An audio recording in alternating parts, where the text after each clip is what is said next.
Anybody else? How have you answered, or what are some answers that you've heard other people give for the why me question? Yes? I was told it wasn't my fault. Okay. You were told it wasn't your fault. All right? That I didn't have a choice. That you didn't have a choice. Because I was a child. Okay. So I got dealt with a bad hand. So you just got dealt a bad hand. All right? The why me question. Why me? Yes? Because it's like because people have a free will choice. God is not each one of us a free will choice, and some people just choose to do evil, feed the flesh instead of walk according to His ways. So Okay. bad things can happen to good people. Okay. Again, free will. People have free will, so people make bad choices, and often we're the victims of other people's bad choices. Okay? What else over here? Why? Why me? I'm trying to affiliate what she said, that in my circumstances, I feel I went through those trials and tribulations to become the better woman I am today, and know that it is something better than what I once did and who I once was. As far as transformation, like they say, we have choices, but at the point after we've endured the hardships, we now knowing something better on the other side. Okay. All right. Yes, I'm here up in the front. What she said back here, right here, again, she was echoing what the young lady said on this side, that, having to go through these things, these terrible, awful things, to help you become a better person. But once you become an adult, you realize that you have other choices that you can make for your life. All right? Again, why me? Why did I, as a 10-year-old girl, have to be sexually abused? Why was I sexually abused? Why was I traded for sex? Why did, all of that? Why? I'm kind of thinking on the matter of accountability. Like sometimes you don't want to deal with the truth of things, and so it's more like it's an excuse to use and to be the victim instead of trying to be the one that turns it out and turns it around and makes it a better situation. I'm just thinking of accountability. When you're saying why me, you're just kind of like you're playing the victim. You're not playing another role where you can be the creator instead of the victim. Okay, so you're even saying to even ask the question why me is a question that a victim asks, and you're playing the victim role instead of dealing with, okay, this is my reality, what do I do about it? Okay, all right. Anybody else? Why me? Yes. I've come to realize now that a lot of it has to do with, I'm realizing how powerless I am, no matter what stage of life I am, whether I was 10 or whether I was 30, because it could happen to me at 30, and that it's all about sin in the world, and which means I'm powerless over that. There's so many people that aren't saved, but now today I have the opportunity to learn from that and grow from that, and now I get salvation through it and learn that God still loves me and didn't have anything to do with Him. Okay, all right.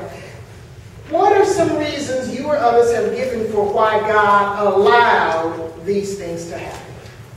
Some of the things that I have heard over the years, and I'm sure Lala and Michelle and the other staff have heard just an assortment of reasons as well. One of the reasons I've heard, which some I heard tonight, to make me stronger, or to give so that I would have a purpose, that I have a mission, a ministry, a calling.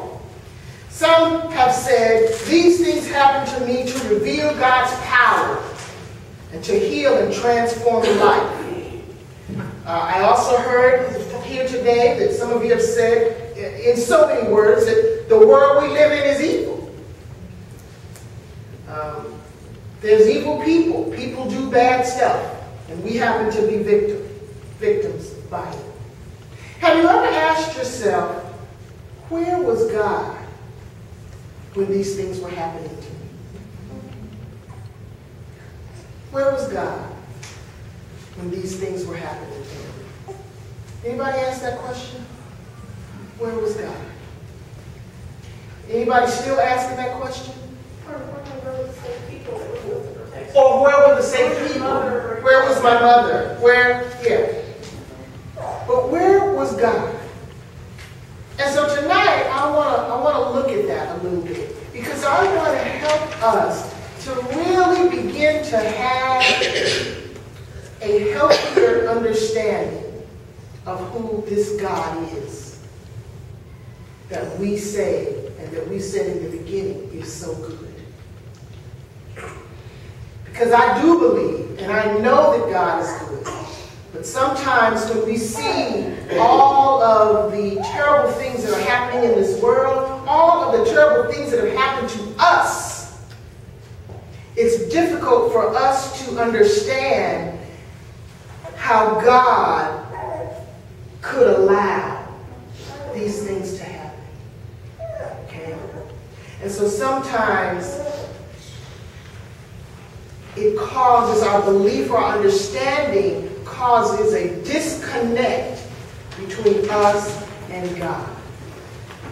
We have difficulty opening ourselves up to God, to spiritual things, because we often see God as enemy. Even though most of us will never say it, never use those words, that we see God as enemy, but we do, for many reasons. Where was God? I want to read another passage for you today. It's in Jeremiah. And I think it helps answer the question, or it gives you a little insight about God. This text I'm going to read in Jeremiah chapter 8. And Jeremiah was a prophet. And a prophet speaks to the people, speaks to God's people on behalf of God. A prophet is sort of like God's mouthpiece, God's spokesperson. And I say person because there were female and male prophets, really.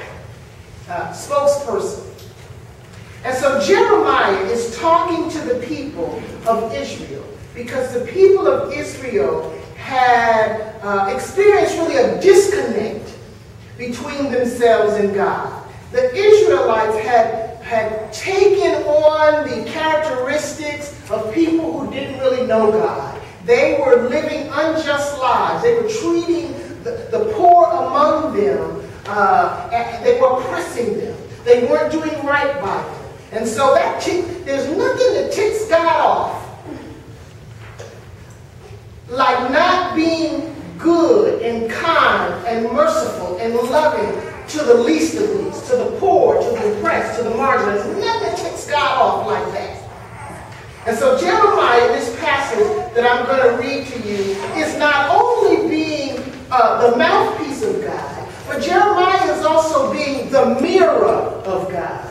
He is reflecting the emotions that God also has. And as you hear this scripture, I want you to really think that these emotions that you're going to hear that God has, because God has emotions. And when you and I were experiencing victimization, when we were experiencing horrific things, I believe God had these same feelings and emotions.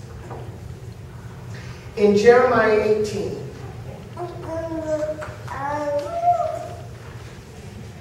he says, first he pronounces a punishment on those who are doing the evil. He says, therefore, I will give their wives to others and their fields to conquerors. Why? Because from the least to the greatest, everyone is greedy for unjust gain. From prophet to priest, everyone deals falsely. They have treated the wound of my people carelessly, saying, peace, peace, when there is no peace. And here he says, my joy is gone. Grief is upon me. My heart is sick. Hark, the cry of my poor people from far and wide in the land. Is the Lord not in Zion? Is her king not in her? The harvest is past. The summer is ended. And we are not saved. For the hurt of my people, I am hurt. Listen. Prophet says, as he mirrors God, He says, for the hurt of my people, I am hurt. I mourn. And dismay has taken hold of me. See, I believe that that's how God feels and felt when we were wounded, when we were hurt, when we were victimized, when we were robbed of our innocence. Our hurt, our pain became God's pain and God's hurt. God is not so far removed from us that God does not feel us.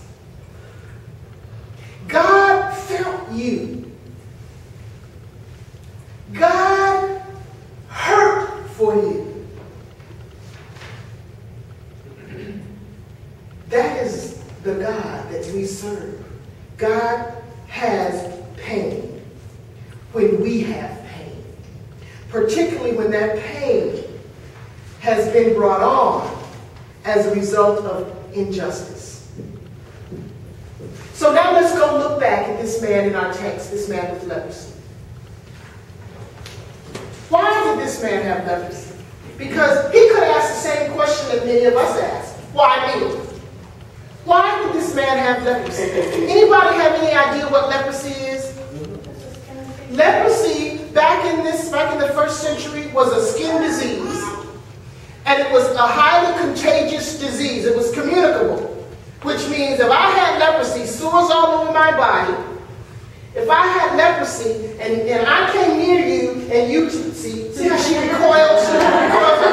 Just the idea, she could also get the leprosy. Airborne. Not only, okay, it's airborne, not only was it highly contagious, which means people stayed away from you. Okay, so there was a social component to having leprosy. Because you isolated yourself. You couldn't be around friends, family. Another problem with having leprosy, aside from the obvious that you look different, you probably smell different. No one wants to be around you, but you can't work. Right? So poverty was probably a real issue for people who had leprosy. Not only that, but not the priests or the rabbis would not even go near a person with leprosy. So in other words, the church people, the pastor, the ministers, didn't want to be around people with leprosy. So his religious and spiritual life was impacted. He couldn't go into the synagogue. He couldn't go into the temple to worship God.